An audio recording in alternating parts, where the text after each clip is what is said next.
many times at Nick's was some poor fuck who had like a couple of TV credits, who thought he was hot shit, and they would go on and they would headline at Nick's, and they would stack the deck, and it would be horrendous. It was you and Lenny and fucking Knox and all these savages would go up, and Boston style comedy where there's no breaks. It's just fucking bang, bang, bang. Yeah. There's a style of comedy like hey, I know you worked all day. You don't want to hear anybody bullshitting up here. Everybody talks fast and they're fucking funny. And Gavin would go up and murder, and then these poor bastards would go up after them. And just these people with their TV credits, you would see them just be, within 5 minutes, they'd be lost. They'd be very observational. Have you ever gone to an airport? Well, they just didn't expect that. They would see three world-class headliners do 15 minutes in front of them. I'll tell you a funny story about Nick's.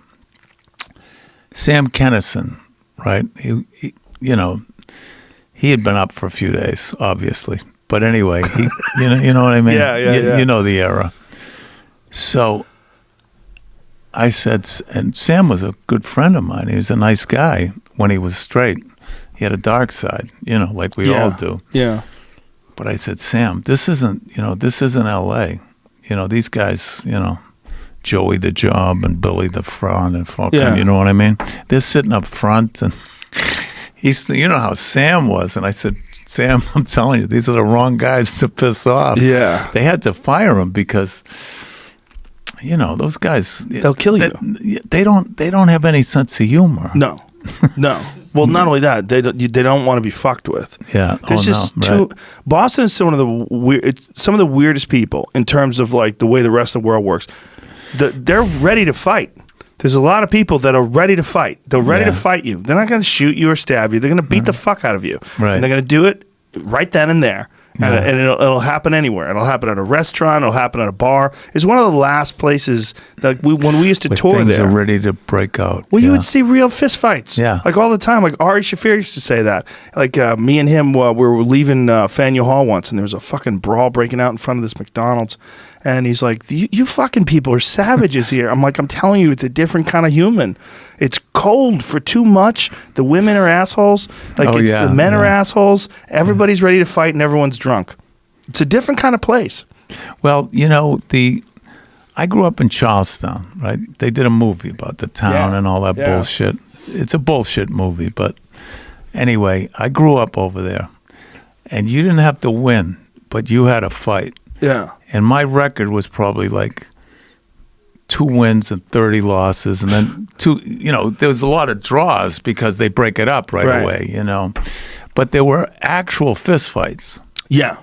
No, one time I'm in the projects, this kid, Davey Latta, he did the one thing you're not supposed to do. He kicked me in the balls. Oh. And then everybody jumped and beat the shit out of him. The one thing about kicking people in the balls, too, don't ever miss. Yeah. Because then the other guy gets very mad. It doesn't work as good as people think it does. It hurts. Really? It hurts. Now, were you in street fights? I started fighting to avoid street fights. I know exactly scared of street fights. I wanted to fight like as an amateur, like in martial arts tournaments, because I was scared of street fights.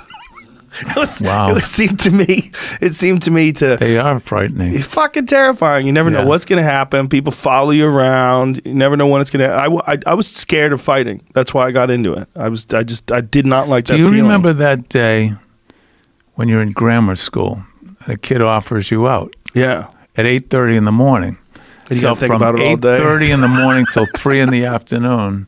What's that running down your pants? Did you just shit yourself? Yeah. And then you're in the schoolyard and they're all circling around you, and it's this whole thing. But my father used to train fighters, boxers, over at the New Garden gym. And me and my brother, we would get into terrible fights. And my father never taught us how to throw a shot or anything. He'd just give us these big, enormous freaking gloves. And they just let you go to war on each other? Yeah, it was weird. Why didn't he teach you? Probably tired from teaching people all day. Yeah, maybe. Yeah, probably. Or maybe he wanted us to beat the shit out of each other. Right. I don't know. That's a good question. Maybe you want to just figure it out on your own. Yeah. Or, I remember coming back and this kid, he beat the shit out of me, Bobby Buckley, and my father said, "What are you doing at home? You got to go back out there." What? You got to go back out and fight him again? I said, "Fucking all right." Yeah, but there's a lot of different ways to be, like in Charlestown growing up. I mean, I grew up with some guys that were like unbelievable. Like, there's a whole moral thing maybe, or a social thing about, say, robbing a bank. I mean, would that ever freaking cross your mind? No, but that's a Charlestown thing. That's one thing that is true about that movie, The Town. But what I was in awe of people that would do it. It's like, where do you get the balls to, And I'll never forget this friend of mine, Joey Rocco, who's no longer with us. So I see him up at Government Center. You remember Government Center? Yeah. So I see him up there, and he's got like his lunch. And I said, "Joe, how you doing?" And he kind of blew me off. Then I see him a week later. He says, "Hey, Sweens, what's up?" I said, "What's up? You blew me off a week ago." He said, "Oh, I'm so sorry. I was waiting to rob Crimson Travel, and I had my gun there, and I was interrupting his work." So he came into Nick's Comedy Stop. There was 400 people. I did fantastic. I was like practically a standing ovation, whatever. So Joe's in the audience, right? And So I talked to him afterwards. So there's a number of things he could say, like, "Geez, I liked this show. I didn't like your show. Good for you getting out of Charlestown." He gave me this look. I was like, "Wow, there's got to be a lot of money in here." I said, "You think I'm here to case the joint for you?" It was unbelievable. We used to. Part of the thing about Charlestown growing up was you had a shoplift. Did you do that when you were a kid? I got caught shoplifting candy once. Candy, yeah. You were bad. You probably were terrified, right, of getting terrified. caught? I got brought into a manager's office. I think I was 12. Oh, yeah. I got in trouble. I was terrible, too. I was so paranoid. But anyway, there was a department store called Jordan Marsh.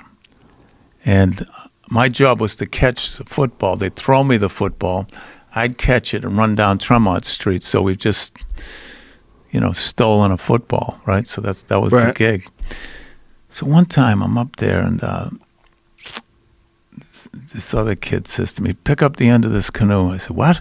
He said, "Grab the end of the canoe." We're stealing a fucking canoe. Now, so we're walking down Washington Street in Boston with a canoe, right? Now, I don't know where you're from, but it's not a big item in Charlestown, canoes in the projects. You know what I mean? It's like not something you couldn't fence it. Did you take it to the Charles River? I don't know what we did with it. You do you end up either giving it away or selling it for like $3. But that was back then. The river was very, very dirty. I used to swim in that. Oh. That was what we used to call the oilies because there was so much oil in it. Yeah. And it's better now though, right? Didn't they clean it up a little bit? That's what they say. They've cleaned up the whole of Boston. I don't recognize Boston anymore. They got this part of Boston called the Seaport. It's all these big buildings. It's like freaking Dubai. There's no kids. There's no neighborhoods. There's no characters. It's all just gentrified. Very rich people now, right? Yeah, apparently. Yeah. What is it, like bankers? Like who's got all that money? That's what I keep asking myself. Who does have all this money? Yeah, Boston is definitely. But LA's the same way.